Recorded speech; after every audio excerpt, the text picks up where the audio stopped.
Well, this is going to be a story of an adventure that occurred in the late 40s.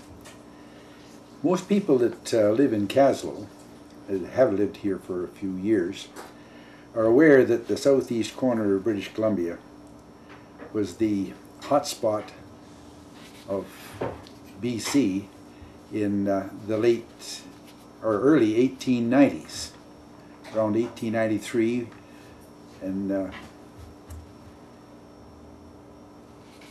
some of the American financiers in the eastern states probably didn't know where Seattle was, but they sure knew where Sandon was. Sandon was the capital of the Slocan mining district at the time, and thousands of Americans swarmed across the U.S. border into this area. The stars and stripes were flying from many buildings and steamships on the lake, and the 4th of July was a bigger holiday than the 1st of July, which was called Dominion Day in those days. There was a frantic influx of these people, and the Sandon population grew to several thousands. I've heard different numbers, but 5,000 people comes to mind. The railroad tycoons, both in the United States and Canada, had their sights set on this area. They could smell a lot of money here, and the pressure from the public, especially in Vancouver and the coast, was intense to get communication into the Kootenays and the Slocan district in particular. There are many wonderful books written about the history of this area, and the one that I enjoy the most is called McCulloch's Wonder. It was written about Andrew McCulloch, who was instrumental in getting the transcontinental railway from Montreal to Vancouver. The Canadian Pacific and the Great Northern Railway from the United States were vicious, I should say, competitors to get into this rich Kootenay district. There were thousands of mining claims staked in the 1890s, and in the 1930s, a mining engineer by the name of Cairns was commissioned by the government to write a report. Well, I got a hold of this copy, a copy of the Cairns report, and my friend and I spent many days studying this thing and reading about the different claims in the Slocan mining district, and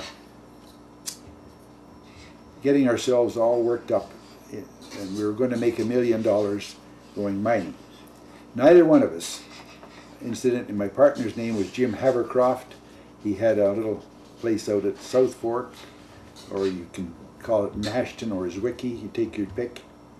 Anyway, Jim and I got ourselves all worked up over this mining game, and we picked out a mine above the Jackson Basin. You get to the Jackson Basin from a road leaving the highway at Retallick. The claim we chose was the Winona.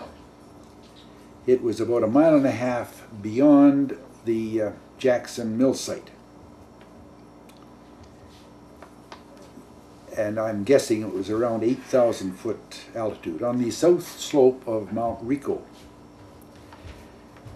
When we got there, we found a usable cabin, a tunnel that was all caved in with debris, actually 2 tunnels. And under all the debris we found a lot of equipment, mine rails, drill steel, hammers, and whatever. So we didn't have any cash outlay to start with. We spent the first 3 weeks cleaning out the debris and cleaning out the cabins so that we could move in. We found under the debris a vein of galena varying from 2 inches to 12 inches in thickness, and much of it was loose. The weathering over the years, the frost and the rain, had broken the surface rock, so that all we had to do was use a steel bar to pry out these big chunks of beautiful ore. It was pure metal. When we went in the tunnel, we used acetylene lamps on our caps. In later years, miners used electric lamps, but we used acetylene. What is acetylene lamp? They put carbide in a little tank and water in another tank. And you open the valve and allow the water to drip onto the carbide, and it produces a gas called acetylene. And it shoots out the little nozzle in the front of the lamp, and you have to light it, of course.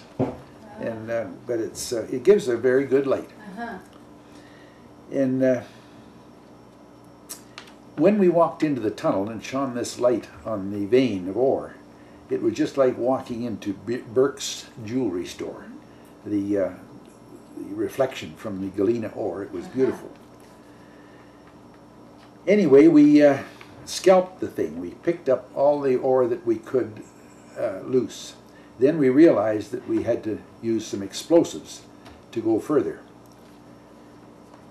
Neither one of us, well, we'd seen a stick of dynamite before, but we had no idea what to do with it.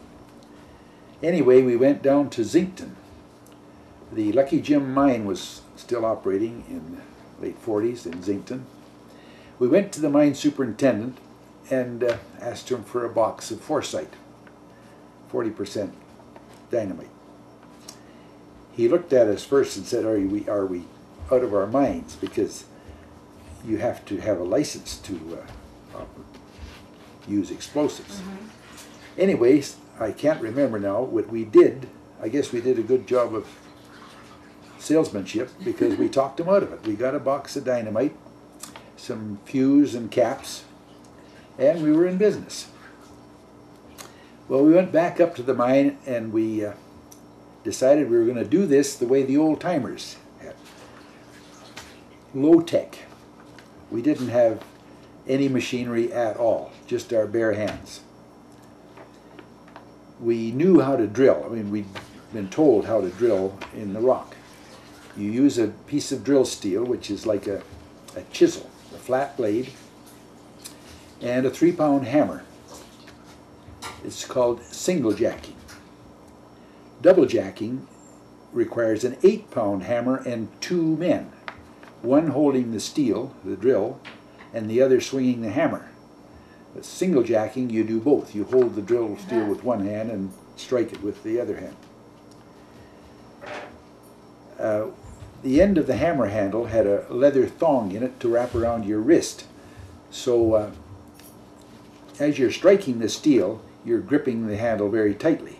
But on the back swing, you can relax your fingers and the leather thong around your wrist will hold the hammer. If you don't do this, your fingers will gradually freeze right onto the handle.